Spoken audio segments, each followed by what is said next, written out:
matric পৰীক্ষাৰ কাৰণে মেথছৰ common questions so আৰম্ভ কৰিছোঁ ফাৰ্ষ্ট চেপ্টাৰটোৰ পৰা বাস্তৱ সংখ্যা সো ইয়াৰে ফাৰ্ষ্ট কুৱেশ্যনটো হৈছে দেখুওৱা যে √5 অপৰিমেয় ক'বলৈ প্ৰয়োজন নাই ডেফিনেটলি আপুনিও জানে যে এইটো কুৱেশ্যনছ বহুত ইম্পৰ্টেণ্ট হয় এইটো প্ৰি টেষ্টতো আহে আৰু ফাইনেলতো অহাৰ বহুত হাই চান্সেছ আছে সো √5 অপৰিমেয়টো প্ৰমাণ কৰা আহিব পাৰে আৰু যদি √5 নিদিয়ে তেতিয়াহ'লে 3 + 2 √5 দি দিব পাৰে গতিকে এইটো পদ্ধতিটো চাই যাব সলিউশ্যন কৰাটো ওকে এতিয়া নেক্সট কুৱেশ্যনটো হৈছে বহুপদ চেপ্টাৰটোৰ পৰা x - 1 - x² ৰে 3x² - x³ - 3x + 5ক হৰণ কৰা আৰু বিভাজন কলন বিধিটো সত্যাপন কৰা এতিয়া এক্সামৰ পেপাৰত হৰণ কৰা এটা কনফাৰ্ম থাকিবই এনেকুৱা পদ্ধতিৰে হৰণ কৰা কুৱেশ্যন এটা ডেফিনেটলি থাকিব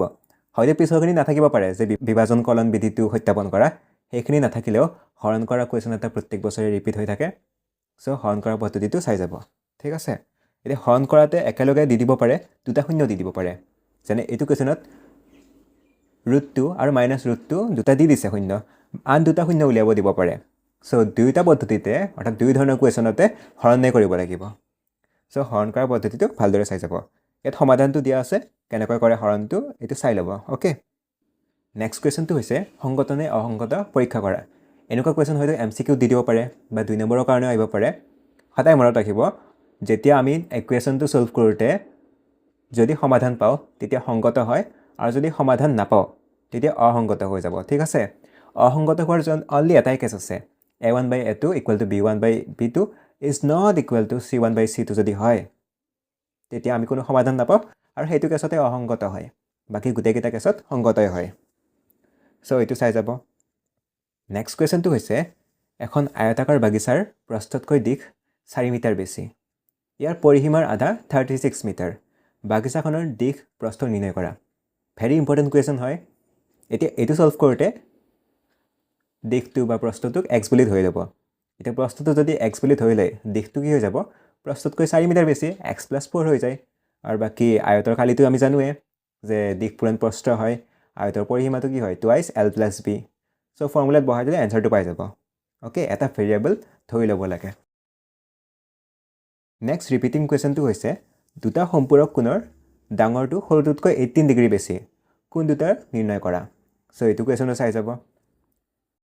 নেক্সট কুৱেশ্যন যেটো পৰীক্ষাত অহাৰ বহুত হাই চান্স আছে সেইটো হৈছে এটা ভগ্নাংশত যদি লব আৰু হৰ উভয়তে 2 যোগ কৰা হয় তেতে ভগ্নাংশটো হয় 9/11 যদি লব আৰু হৰ উভয়তে 3 যোগ কৰা হয় তেনে ভগ্নাংশটো হয় 5/6 ভগ্নাংশটো ওলোৱা বহুত ইজি হয় যদি পাৰে বহুত ইজিলি 2 বা 3 নম্বৰ এটা পাই যাব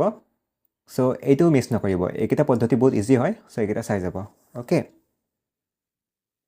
নেক্সট কুৱেশ্যনটো হৈছে 5 বছৰ আগতে নুৰৰ বয়স সুনুৰ 3 গুণ আছিলে 10 বছৰ পিছত নুৰ সুনুৰ 2 গুণ ডাঙৰ হ'ব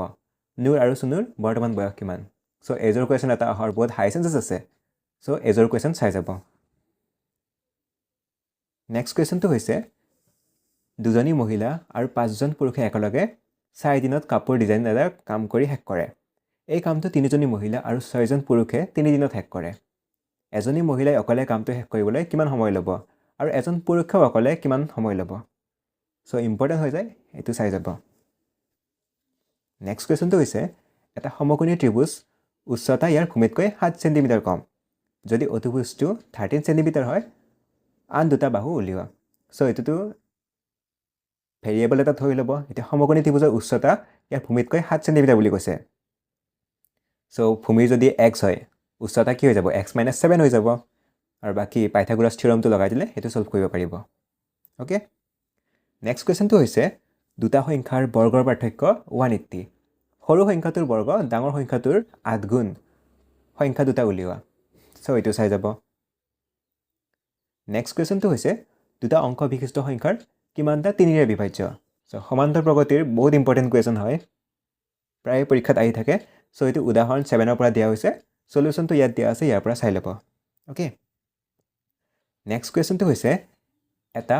এপিৰ প্ৰথম 14টা পদৰ যোগফল 1050 আৰু প্ৰথম পদ 10 তাৰ 20তম পদটো উলিওৱা সো এইটো যোগফলৰ ফৰ্মুলাটোৰে উলিয়াব লাগিব okay sn = n/2 2a + n - 1 * d এইটো চাই ল'ব ঠিক আছে আৰু সমান্তৰ প্ৰগতিৰ যিকেইটা ফৰ্মুলা আছে সেইকেইটা গোটেইকেইটা ৰিভাইজ কৰি যাব নেক্সট কুৱেশ্যনটো হৈছে ABCD ট্ৰেপিজিয়ামৰ AB সমান্তৰাল DC হয় আৰু ইয়াৰ কৰ্ণ দুডাল পৰস্পৰ O বিন্দুত ছেদিত হয় প্ৰমাণ কৰা যে AO by BO equal to CO by DO important হয় চাই যাব নেক্সট কুৱেশ্যনটো হৈছে স্থানাংক জ্যামিতিৰ পৰা তলৰ প্ৰতিযোগী বিন্দুৰ মাজৰ দূৰত্ব নিৰ্ণয় কৰা সো দূৰত্ব নিৰ্ণয় কৰা কুৱেশ্যনও প্ৰায় পৰীক্ষাত আহি থাকে সো এই তিনিটা ভিতৰত যিকোনো এটা প্ৰেক্টিছ কৰি যাব ঠিক আছে আৰু ফৰ্মুলাকেইটা ৰিভাইজ কৰি ল'ব নেক্সট কমন কুৱেশ্যনটো হৈছে -1,7 আৰু 4,-3 সংযোগী ৰেখাখণ্ডক 2:3 অনুপাতত ভাগ কৰা বিন্দুটোৰ স্থানাংক নিৰ্ণয় কৰা এইটো ভেৰি ভেৰি ইম্পৰ্টেণ্ট হয় এইটো চাই যাব স্থানাংক জ্যামিতিৰ পৰা দিয়া হৈছে এতিয়া স্থানাংক জ্যামিতি চেপ্টাৰটোৰ পৰা মোষ্ট ইম্পৰ্টেণ্ট কুৱেশ্যন হৈছে এইটো তলৰ প্ৰতিটো ক্ষেত্ৰত কেৰ মান উলিওৱা যেতিয়া সেই বিন্দুবিলাক একে ৰেখীয়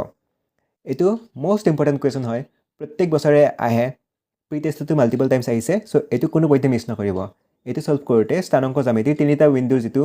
ত্ৰিভুজৰ কালি উলিওৱা ফৰ্মুলা আছিলে সেইটো ফৰ্মুলাৰে কৰিব লাগে ঠিক আছে সো এইটো মিছ নকৰিব এইটো ডেফিনেটলি চাই যাব স্থানাংক জ্যামিতিৰ মোষ্ট ইম্পৰ্টেণ্ট কুৱেশ্যন এতিয়া ত্ৰিগোণমিতিৰ পৰা যদি tan a equal to cos b হয় প্ৰমাণ কৰা যে a plus b equal to 90 important হয় চাই যাব নেক্সট কুৱেশ্যনটো হৈছে প্ৰমাণ কৰা যে বৃত্তৰ ব্যাসৰ মূৰত টনা স্পৰ্শকবোৰ সমান্তৰাল সো প্ৰমাণ কৰা আহি থাকে কেতিয়াবা সো এইটো চাই ল'ব নেক্সট কুৱেশ্যনটো হৈছে এটা গোলাপ জামুনৰ চেনিৰ ৰসৰ পৰিমাণ ইয়াৰ আয়তনৰ 30% 5 সেন্টিমিটাৰ দৈৰ্ঘ্য আৰু 2.8 সেন্টিমিটাৰ ব্যাসৰ দুই মূৰে দুটা অৰ্ধগোলক যুক্ত এটা বেলন আকৃতিৰ 45টা গোলাপ জামুনত প্ৰায় কিমান ৰস থাকিব নিৰ্ণয় কৰা বহুত ইম্পৰ্টেণ্ট কুৱেশ্যন হয় এইটো চাই যাব নেক্সট কুৱেশ্যনটো হৈছে প্ৰতি ছেকেণ্ডত 3/4/7 লিটাৰ এডাল নলীৰ সহায়ত এটা পানীপূৰ্ণ অৰ্ধগোলাকাৰ চৌবাচ্চা খালী কৰা হ'ল চৌবাচ্চা মানে পানী টেংকি বুলি ধৰিব পাৰে যদি ইয়াৰ ব্যাস 3 মিটাৰ তেন্তে চৌবাচ্চাটো আধা খালী কৰিবলৈ কিমান সময় লাগিব সো এইটো উদাহৰণ 11ৰ পৰা দিয়া হৈছে পৃষ্ঠকালি আৰু আয়তন চেপ্টাৰটোৰ সো এইটো চাই যাব ইয়াত সলিউশনটো দিয়া আছে নেক্সট কুৱেশ্যনটো হৈছে পৰিসংখ্যাৰ পৰা পৰিসংখ্যাৰ মোষ্ট ইম্পৰ্টেণ্ট কুৱেশ্যনছ কেইটাই লোৱা হৈছে আননেচেচাৰী এটাও কুৱেশ্যন লোৱা হোৱা নাই যিকেইটা পৰীক্ষাত আহি থাকে যিটো পেটাৰ্ণ পৰীক্ষাত আহে সেইটো পেটাৰ্ণৰ বেচিছতে কুৱেশ্যন লোৱা হৈছে এতিয়া এইটো কুৱেশ্যন আহি থাকে এটা অঞ্চলৰ শিশুসকল দৈনিক খৰচ তলৰ বিভাজন তালিকাত দেখুওৱা হৈছে মাধ্য হাত খৰচ হ'ল 18 টকা হেৰুৱা বাৰম্বাৰতা এফৰ নিৰ্ণয় কৰা সো এফৰ মানটো নিৰ্ণয় কৰিব লাগিব সো এইটো পেটাৰ্ণ পৰীক্ষাত বহুত ৰিপিট হৈ থাকে এইটো চাই যাব ঠিক আছে একে নিচিনা এটা কুৱেশ্যন আছে য'ত মধ্যমাটো দিয়া আছে 28.5 বুলি আৰু x আৰু y মানটো নিৰ্ণয় কৰিব লাগে সো এইটো একে নিচিনা পেটাৰ্ণৰ কুৱেশ্যন হয় জাষ্ট এইটো মধ্যমাৰ ফৰ্মুলাৰে কৰিব লাগিব সো এইটো চাই যাব ঠিক আছে য'ত য'ত মিছিং থাকে অৰ্থাৎ x বা y মান এটা উলিয়াবলগীয়া থাকে সেইবোৰ জেনেৰেলি পৰীক্ষাত আহে সো এইকেইটা আছিলে মেথছৰ most important common questions so এইকেইটা ভালদৰে প্ৰেক্টিছ কৰি যাব so that's it for today thank you for ৱাচিং